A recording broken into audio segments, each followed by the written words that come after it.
Donald ট্রাম্পের নতুন পদক্ষেপ। বাংলাদেশ পেতে যাচ্ছে এক অভূতপূর্ব সুযোগ, বিস্ফোরক। মার্কিন প্রেসিডেন্ট ডোনাল্ড ট্রাম্প বিদেশে সহায়তা কমানোর ঘোষণা দিয়েছেন এবং বিশ্বের চোখ এখন বাংলাদেশের দিকে। ট্রাম্পের নতুন পররাষ্ট্রনীতিতে বাংলাদেশকে নিয়ে বিশ্লেষকরা যা বলেছেন তা রীতিমতো তাক লাগানো। এমনকি কিছুদিন আগেই অনেকের ধারণা ছিল ট্রাম্প ক্ষমতায় এলে বাংলাদেশে সবকিছু বদলে যাবে। কিন্তু কি ঘটল? বাস্তবতা একেবারেই ভিন্ন। রাজনীতি, অর্থনীতি সবকিছু চলতে থাকল আগের মতো। বিশ্লেষক জন ড্যানিলোভিসের মতে বাংলাদেশের সামনে এখন উজ্জ্বল একটি সুযোগ এসেছে।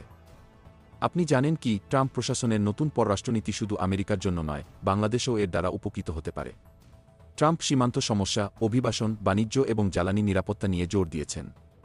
কিন্তু বাংলাদেশের ক্ষেত্রে নতুন পদক্ষেপ আসতে পারে। কোয়াডের সঙ্গে যুক্ত হয়ে ইন্দো প্যাসিফিক অঞ্চলের মধ্যে নতুন সমীকরণ তৈরি হতে পারে।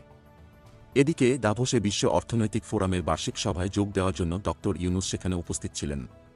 তার বৈশ্বিক জনপ্রিয়তা বাংলাদেশের সংস্কার পরিকল্পনাকে আন্তর্জাতিকভাবে সমর্থন দিয়েছে।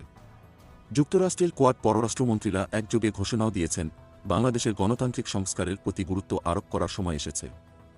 সেই সঙ্গে মার্কিন পররাষ্ট্রনীতির অগ্রাধিকারের মধ্যে ইন্দো প্যাসিফিক অঞ্চলের যে গুরুত্ব রয়েছে, তাতে বাংলাদেশের ভূমিকা আগের চেয়ে আরও গুরুত্বপূর্ণ হয়ে উঠেছে। অর্থাৎ এই সময়টায় বাংলাদেশ যদি সঠিক পদক্ষেপ নেয়, তবে এটি আন্তর্জাতিক সম্পর্কের নতুন এক দিগন্ত খুলে দিতে পারে। এখন প্রশ্ন হল, বাংলাদেশ কি এই ঐতিহাসিক সুযোগটি কাজে লাগাবে?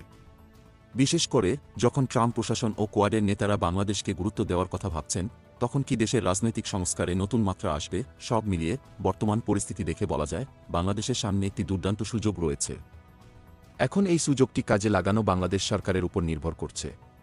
তবে এতে কোনো সন্দেহ নেই, বাংলাদেশের জন্য এক স্বর্ণযুগ অপেক্ষা করছে।